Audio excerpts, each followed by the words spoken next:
dari Kapadokia. Sekarang kita akan melanjutkan perjalanan setelah break sarapan dan siap-siap eksplor lagi. Di sepanjang jalan kiri dan kanan, kita bisa lihat nih, struktur-struktur batuan khas Kapadokia.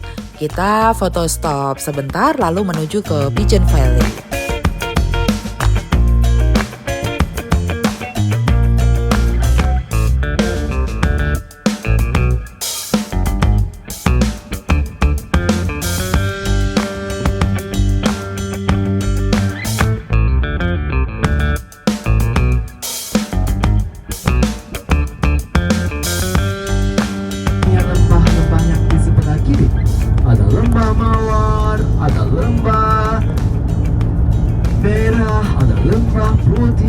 Kenapa warnanya beda-beda? Karena cahaya matahari mangkok yang besar dari tanah merah yang sungai merah yang bawah tanah alluvium itu beda. Sekarang kita lewat dari kabupaten atau desa Göreme. Ingat aja dari ikan Göreme, betul. Lembah sebelah kiri kita semuanya lembah Göreme dan lembahnya beda-beda. Kalau Bapak Ibu suka hiking, saya tahu orang Indonesia tidak suka jalan kaki, tapi kalau grup-grup Amerika masuk dari sini dalam lembah-lembah dari jam 9 pagi sampai jam 4 sore jalan kaki, kurang lebih 7 jam 6 jam mereka jalan. Pemandangannya dalam lembah-lembah indah sekali Bapak Ibu. Kalau ada yang suka jalan kaki, kalau datang ke negara Turki, pergi aja atau pagi aja 3 atau 4 hari untuk ke Kapadokia. Demi Allah, Bapak Ibu nggak bosan yang jalan-jalan di Kapadokia. Lembahnya indah sekali.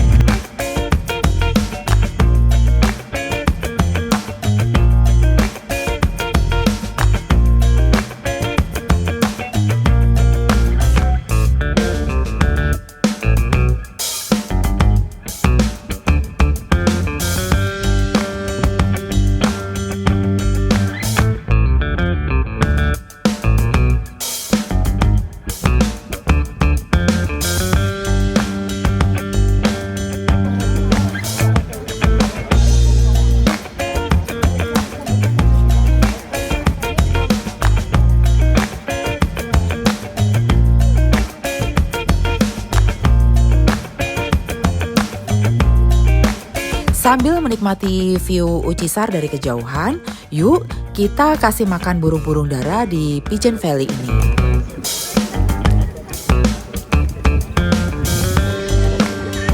Ini namanya Lembah Merpati. Jadi orang-orang bisa beli makanan burung, terus kemudian turun ke bawah ngasih makan burung.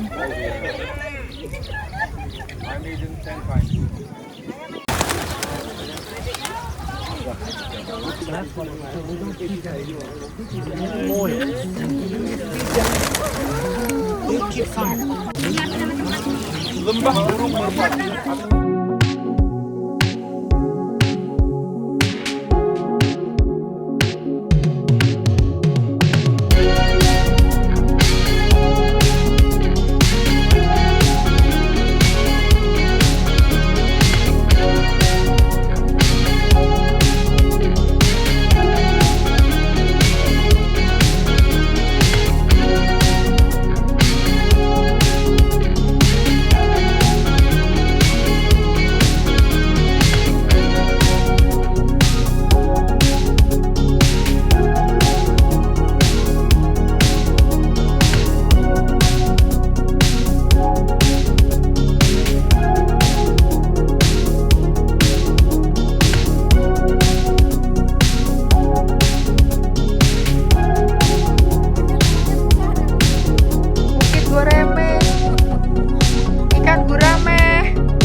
Nanti di sini yang terkenal adalah ice creamnya.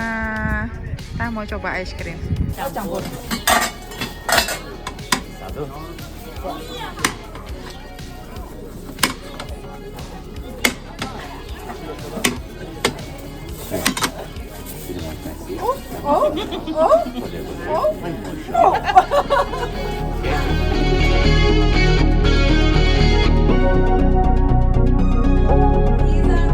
Iya, mampir sebentar kita ke tempat pembuatan keramik khas Turki. Yuk kita dengerin sebentar penjelasan dari factory-nya. Untuk informasi kalian, factory-factory yang kita kunjungi ini adalah agenda wajib buat para turis. Jadi, kita memang sebaiknya tidak skip untuk ke tempat-tempat ini. Have you got any idea about this art? No. This art is started in this region 4,000 years ago by Hittite period, like generation to generation. When the children 8 or 7 years old, they were learning from their father or grandfather that they became master like him.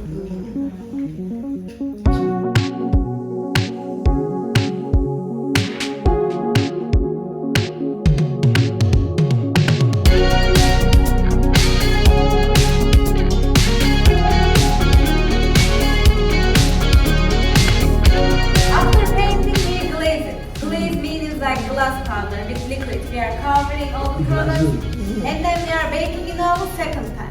After second baking, this glaze is melting in the oven and it looks like glass. Dan tiba saatnya kita akan mengunjungi Underground City.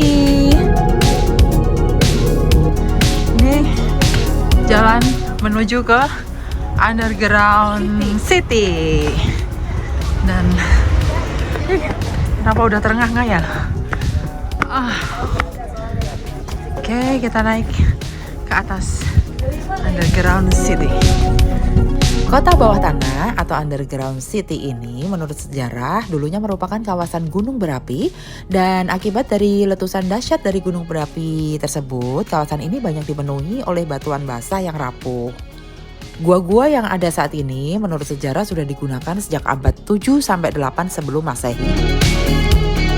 Di masa pemerintahan Bizantium, para penduduk mulai menggali gua-gua bawah tanah sebagai tempat perlindungan bagi umat Kristiani untuk menghindari serbuan tentara Romawi. Para pendeta dan penduduk Kristen di Kapadokia banyak yang melarikan diri karena saat itu mengalami banyak penindasan, sehingga mereka menggali gua-gua tersebut sebagai rumah bawah tanah dan juga tempat perlindungan. Seperti ini di Kapadokia ada 400-an kota bawah tanah. Tapi yang paling besar di Kapadokia ada 2. Yang pertama Kaymak Derinkuyu, yang kedua Kaymaklı. Kita yang udah tahu dari buku-buku sejarah, di antara 2 itu ada terowongan. So kalau musuhnya masuk, mereka lari dari A ke B.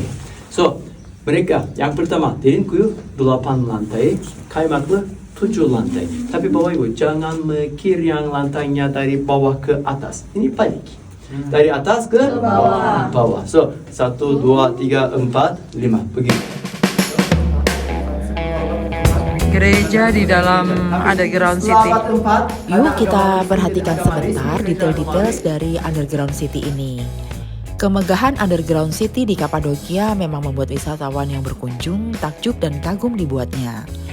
Puluhan lantai yang berada di bawah tanah, sirkulasi udara yang bagus, visioner, bakalan bikin kamu melongo, apalagi buat yang suka dengan sejarah.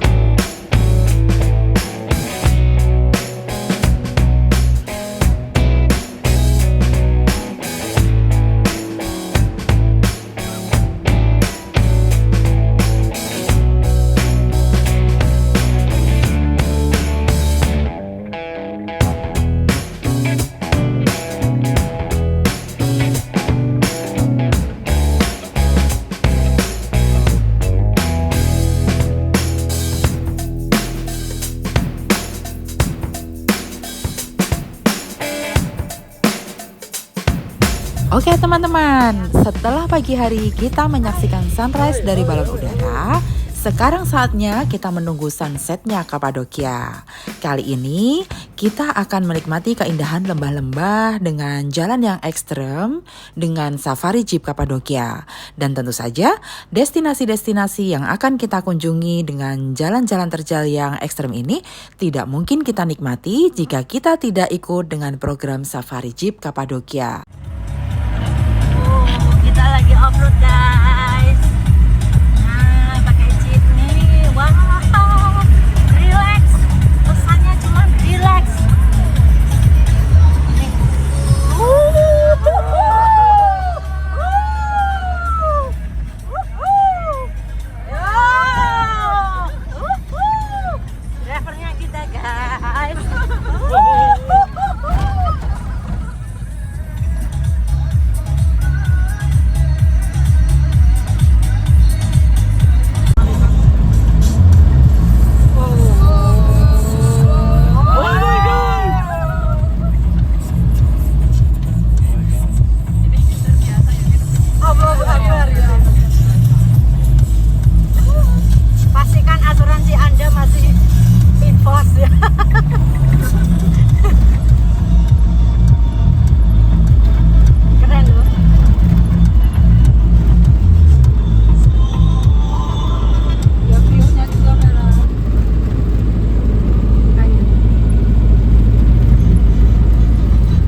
Seperti kita tahu, Turki memiliki banyak bangunan bersejarah yang sudah ada sejak zaman Kesultanan dahulu kala.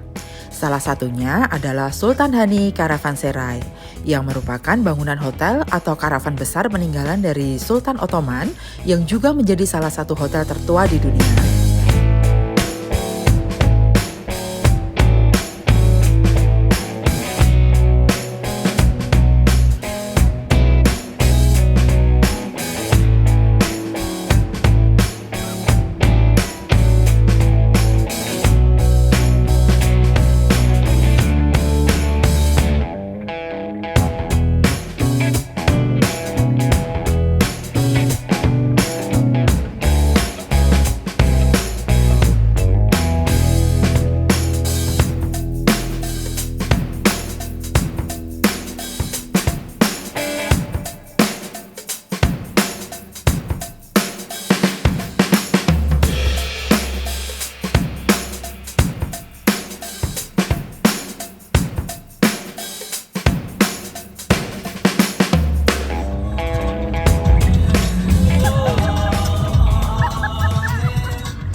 Close.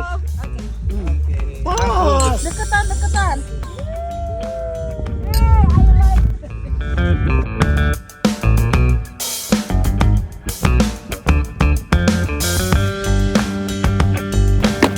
Oke, kita sampai di Sultan Hani Karavanserai. Sultan Hani Karavanserai berlokasi di antara Provinsi Konya dan Aksaray. Dulunya, hotel yang dibangun pada masa Seljuk ini merupakan akomodasi gratis bagi para pedagang yang melakukan perjalanan di jalur sutra, khususnya Konya dan Aksaray. Begitu kita masuk ke gerbang Sultan Hani Karavanserai, ini yang kita lihat. Nanti kita lihat sejarahnya di reruntuhan ini seperti apa ya, dari abad ke-12 kalau tidak salah. Bangunan yang juga merupakan salah satu hotel terbesar di dunia ini memiliki bentuk persegi panjang yang terdiri dari dua bangunan utama. Bangunan pertama memiliki area yang lebih luas dan memiliki beberapa kamar yang dulunya digunakan sebagai tempat beristirahat para pedagang.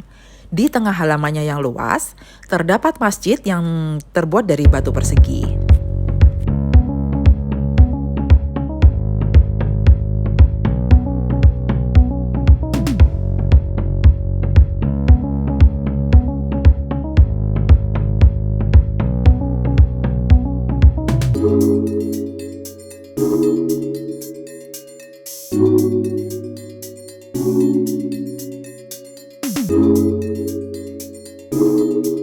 Sedangkan bangunan kedua memiliki area yang lebih kecil tetapi memiliki lebih banyak bagian yang memiliki fungsi lebih beragam. Misalnya ada bengkel, gudang penyimpanan makanan atau peralatan, kandang hewan, karavan pedagang, dan lain-lain. Yuk sekarang kita nikmati detail-detail cantik yang ada di dinding bangunan ini.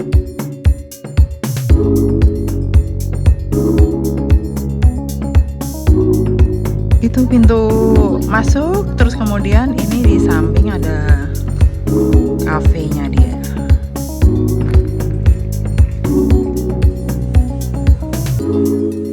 This is yogurt, honey and poppy seed. yogurt, madu, biji opium. Oke.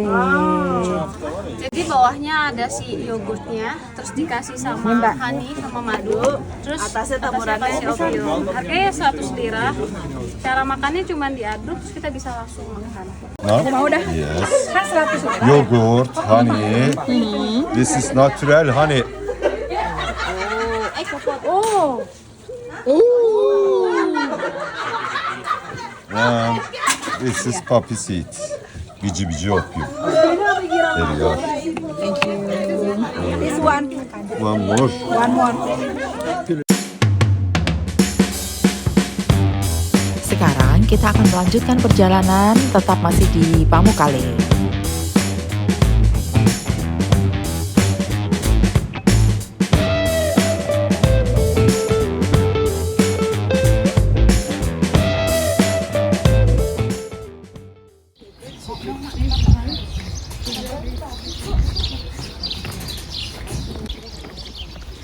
Kita masuk ke Cotton Castle dan Hierapolis. Ini dari kejauhan.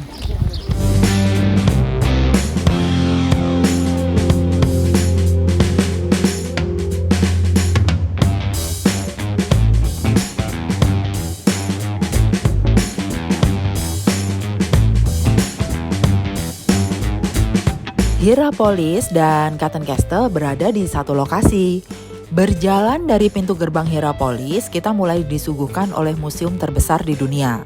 Sisi kanan terdapat bangunan raksasa zaman Romawi kuno dengan segala macam keanggunannya yang masih bisa kita nikmati. Sementara di sisi kiri terdapat Cotton Castle yang berarti istana kapas, sebuah pemandian air panas yang dibangun pada zaman Romawi kuno sebagai alat terapi. Ketika berbicara tentang Cotton Castle, menurut sejarah di zaman Romawi kuno, kolam termal ini sudah dipercaya bahwa air hangat tersebut mengandung zat yang baik untuk penyembuhan beragam penyakit. Pamukkale Traventin merupakan sumber air panas yang terbentuk dari peristiwa geologi. Di daerah ini terdapat 17 sumber air panas yang kaya akan mineral dan suhunya berkisar antara 35 sampai dengan 100 derajat Celcius. Sumber air panas ini telah digunakan sebagai spa sejak abad kedua sebelum Masehi. Dinobatkan UNESCO sebagai situs warisan dunia, kita harus bersiap dibuat terpukau dengan jejak peninggalan megah ini dengan mengunjungi destinasi yang bernama Hierapolis ini.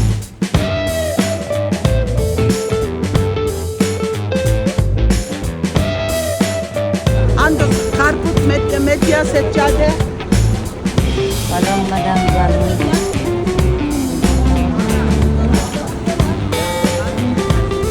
Lagi-lagi kita foto stop lagi di Cotton Castle yang sudah kita kunjungi dalamnya kemarin. Ini yang kita dari depan.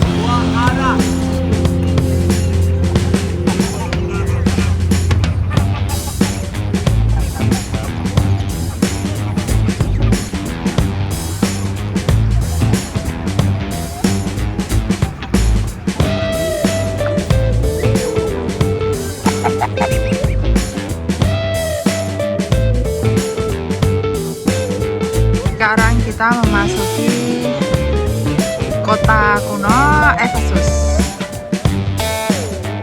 Kota Efesus memiliki sejarah yang sangat panjang. Bahkan hingga saat ini, para peneliti dari seluruh dunia belum dapat menggali seluruh hasil kebudayaan dari peradaban kota tersebut.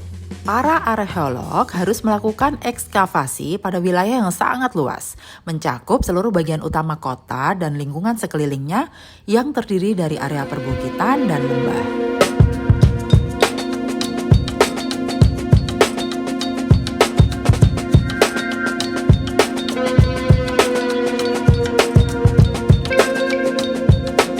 Diperkirakan masih ada ribuan benda-benda peninggalan kota Efesus yang masih tertimbun dan perlu digali. Dari beberapa bukti sejarah yang sudah terkumpul, diketahui bahwa Efesus sudah dihuni oleh manusia sekitar tahun 6000 sebelum Masehi.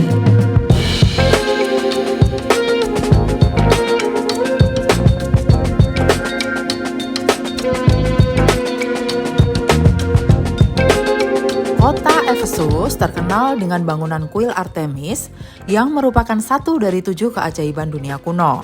Kuil yang selesai dibangun pada 550 sebelum Masehi itu dihancurkan oleh Saint John Chrysostom dan pasukannya pada 401 sebelum Masehi. Pada 1870-an dilakukan sebuah penggalian untuk menemukan keberadaan kuil tersebut oleh Museum Inggris. Mereka berhasil mendapatkan pilar-pilar penyangga kuil yang diperkirakan masih ada bangunan utamanya yang tertinggal.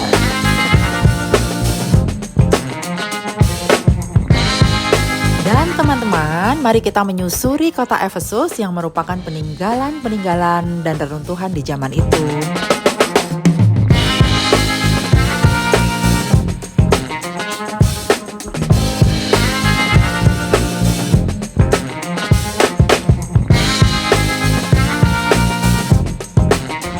Efesus kita pulang.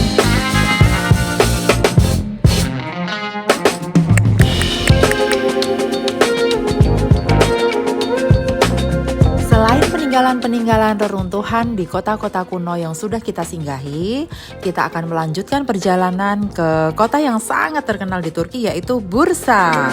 Tapi sebelumnya, kita akan meneruskan perjalanan dan kita akan mampir ke Kusadasi dengan pantai-pantainya yang cukup indah.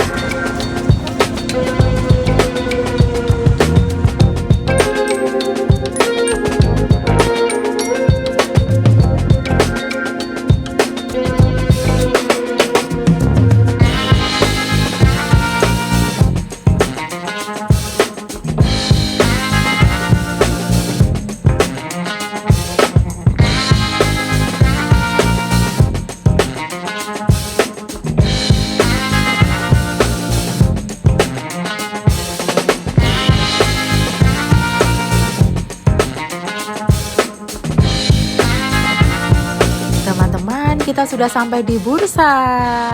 Dan tentu saja agenda utama kita akan mengunjungi masjid di Bursa yang disebut sebagai Grand Mosque.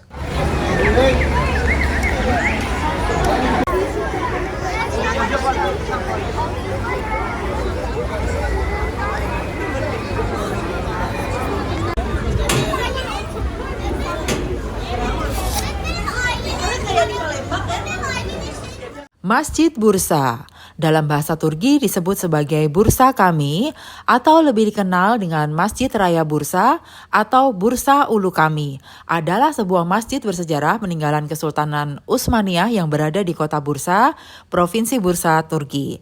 Masjid ini dibangun pada tahun 1396 hingga tahun 1399 atas perintah Sultan Bayezid untuk memperingati kemenangan besarnya di pertempuran Nikopolis. Masjid ini awalnya merupakan sebuah monumen utama arsitektur Ottoman, sekaligus menjadi masjid terpenting di kota Bursa.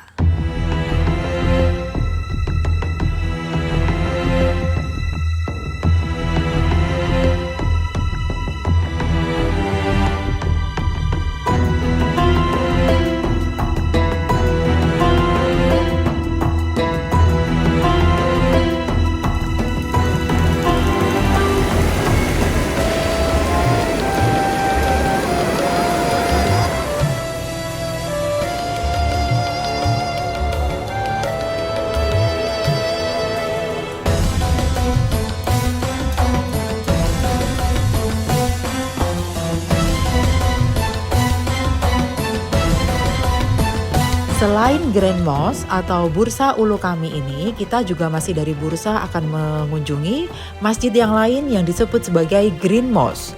Masjid Hijau Bursa atau lebih dikenal dengan Masjid Sultan Mehmed I adalah sebuah kompleks masjid bersejarah peninggalan Kesultanan Utsmaniyah yang berada di kota Bursa. Kompleks masjid ini terdiri dari masjid, madrasah, dapur umum, dan kamar mandi. Sejak tahun 2014, bangunan masjid ini sempat menjadi bagian dari situs warisan dunia UNESCO. Cuman sayang, karena kita tidak diperbolehkan untuk membawa kamera ke dalam masjid, kita tidak akan bisa terlalu banyak eksplor untuk bagian dalamnya.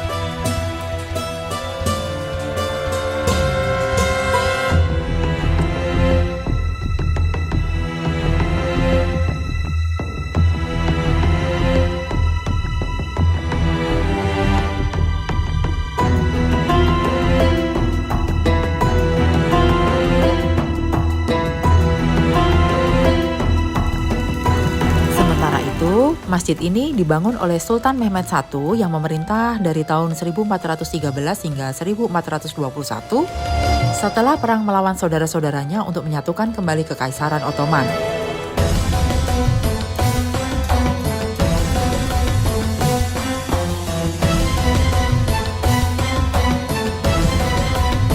Berada satu lokasi dengan Green Mosque ini adalah pemakaman dari Sultan Mehmed I.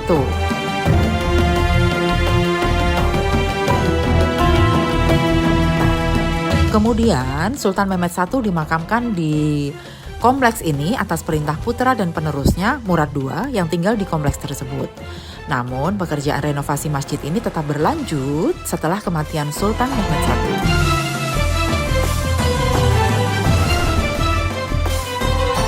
Dan masih cerita tentang masjid, kita terakhir akan mengunjungi sebuah masjid yang sangat besar yang disebut sebagai Masjid Çamlıca. Masjid Çamlıca dalam bahasa Turki disebut sebagai Çamlıca Kami atau lebih dikenal dengan Masjid Raya Çamlıca atau Çamlıca Ulu Kami adalah sebuah kompleks masjid terbesar yang berada di distrik Üsküdar, Provinsi Istanbul, Turki.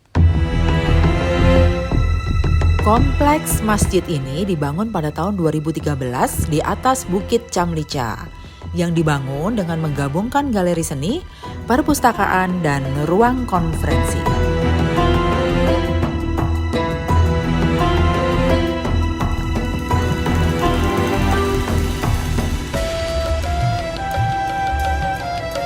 Kemudian masjid ini diresmikan pada tanggal 3 Mei 2019 oleh Presiden Turki, yaitu Recep Tayyip Erdogan. Beberapa pemimpin dunia hadir pada upacara tersebut. Masjid Çamlıca yang menempati area seluas 15.000 meter persegi di bukit tertinggi Istanbul, sekarang menjadi masjid terbesar di Turki.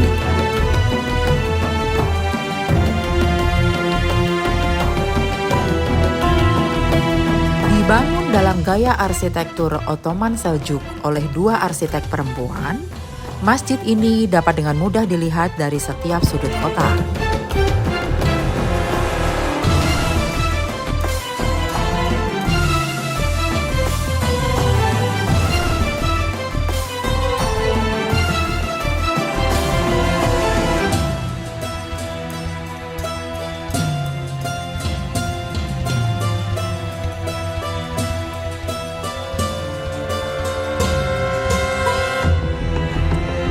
Masjid ini memiliki 6 menara, 2 diantaranya lebih dari 100 meter, dan kubah utama setinggi 72 meter. Di atas kubah ada ornamen masjid terbesar di dunia yang panjangnya 7,77 meter dan berat sekitar 4 ton. Masjid ini mampu menampung 60.000 jamaah.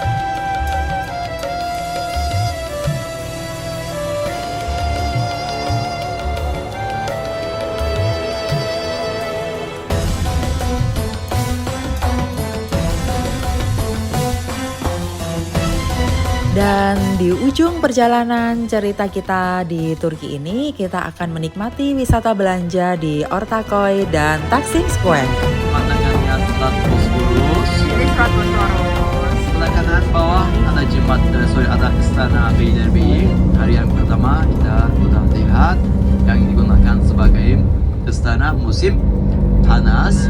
Lihat sebelah kiri ujung sana di atas bukit ada minara-minara, itu tempatnya.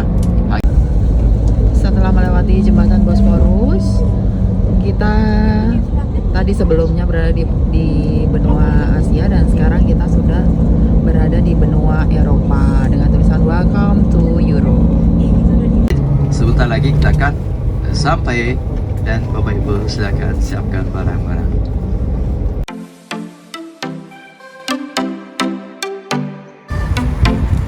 Jadi setelah melewati Selat Bosphorus, kita nyebrang dari benua Asia ke Eropa.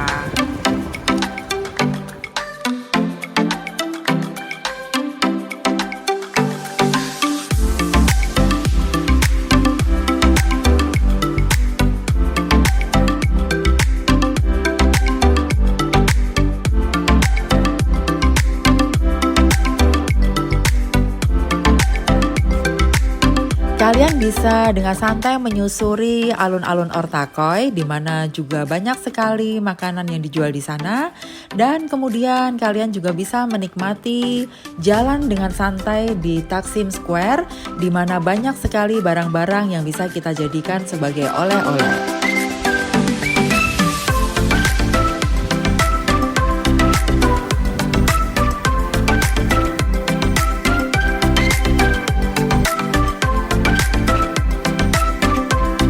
Ini masih masjid yang di sepanjang Selat Bosporus tadi.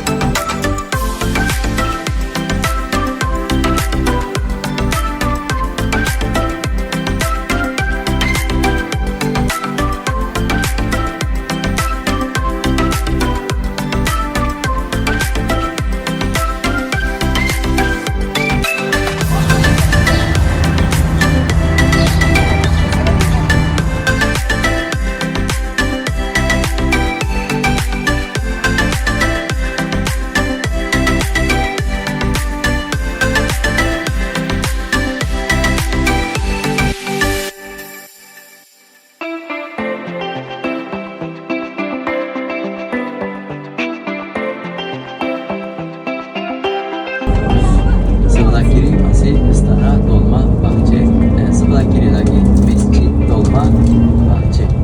Dan sebentar lagi kita akan sampai ke pelabuhan. Kita naik kapal.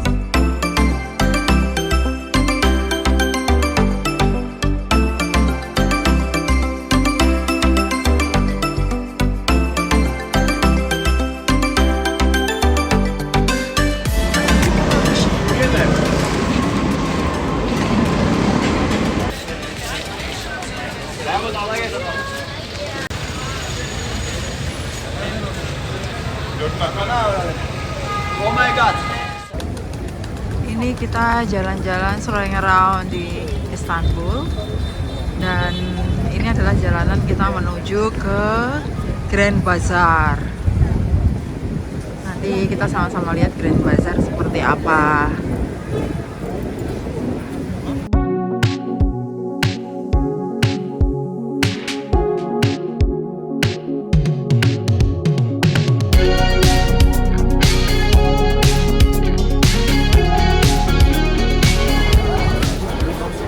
Kita jalan ke Grand Bazaar.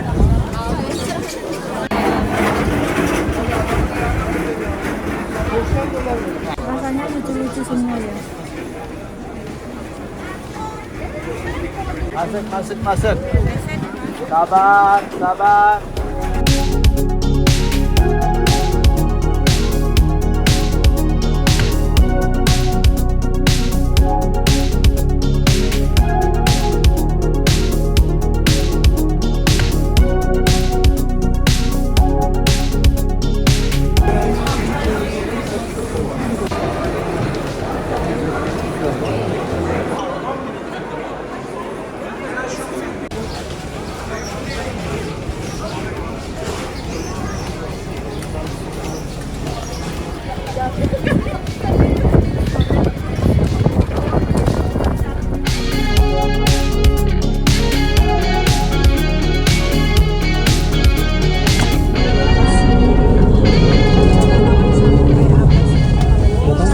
Bapak Ibu lihat sebelah kanan kiri kita sekarang, kita lewat dari Aquaduk. Aquaduk itu tempatnya bawa air. Kita jalan ke arah Galata Tower. Kita mau stop di sana.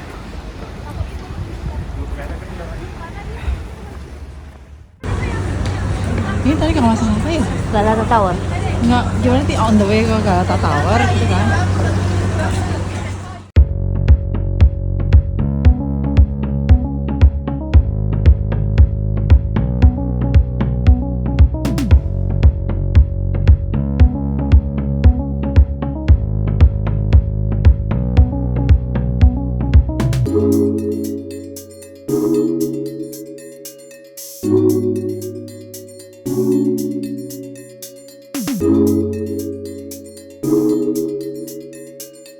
Istiqlal Street. semuanya adalah isi shopping center.